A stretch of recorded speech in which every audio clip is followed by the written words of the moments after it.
নমস্কার। আজ ২৬শে ফেব্রুয়ারি ২০২৫ মহাশিবরাত্রি। এই ভিডিওতে আমি আপনাদের সম্পূর্ণ শিবরাত্রির পূজা পদ্ধতি, কোন প্রহর কখন পড়েছে, কোন প্রহরে কি দিয়ে পুজো করলে এবং শিবের কোন রূপে পুজো করা হয়, ধর্ম অর্থ কাম মোক্ষ লাভ হয় ৪ প্রহরে বাবার ঠিক মতন যদি জলাভিষেক বা রুদ্রাভিষেক করানো যায়। এছাড়াও বলবো প্রদোষকাল, নিশীথ যাপন এবং ব্রহ্ম মুহূর্তের সময় কখন পড়েছে। একটি প্রহর থেকে আর একটা প্রহরের স্প্যান রয়েছে ৩ ঘন্টা, অর্থাৎ এই ৩ ঘন্টার মধ্যেই যে কোনো প্রহরের পুজো সম্পন্ন করা যেতে পারে। প্রথম প্রহর শুরু হচ্ছে ২৬শে ফেব্রুয়ারি সন্ধ্যে ৬টা ২৯ মুহূর্ত থেকে রাত ৯টা ৩৪ মুহূর্ত পর্যন্ত। এই প্রথম প্রহরে দুধ দিয়ে ঈশান স্বরূপ শিবের রুদ্রাভিষেক করাতে হবে। দ্বিতীয় প্রহর শুরু হচ্ছে রাত ৯টা ৩৪ থেকে রাত্রির ১২টা ৩৯ মুহূর্ত পর্যন্ত। দ্বিতীয় প্রহরে দই দিয়ে শিবের অঘরূপের রুদ্রাভিষেক করাতে হবে। তৃতীয় প্রহর শুরু হচ্ছে রাত ১২টা ৩৯ মুহূর্ত থেকে ২৭ তারিখ ভোর ৩টে ৪৫ সকাল ৩টে ৪৫ পর্যন্ত।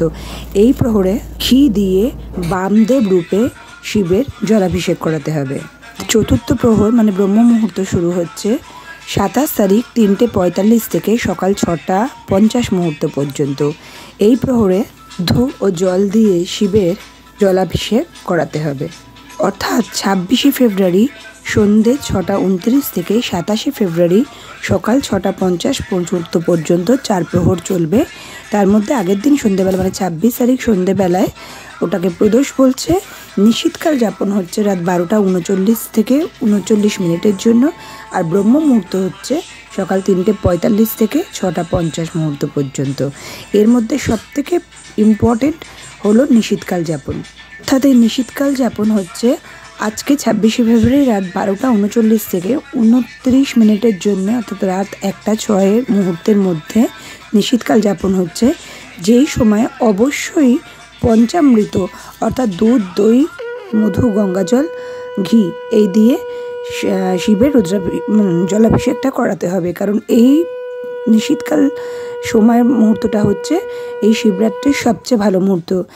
এবং প্রত্যেকবারই প্রত্যেক প্রহরেই যখন শিবের জলাভিষেক করানো হবে তখন অবশ্যই একটা বিল্বপত্র মানে বেলপাতা বা পারলে তার সাথে আকন্দ, অপরাজিতার মালা, আকন্দর ফল এবং ধুতরা ফুল এগুলো নিবেদন করা হবে এবং তার সাথে ফল, মিষ্টি যে ভোগগুলো হবে সেগুলো নিবেদন করা হবে।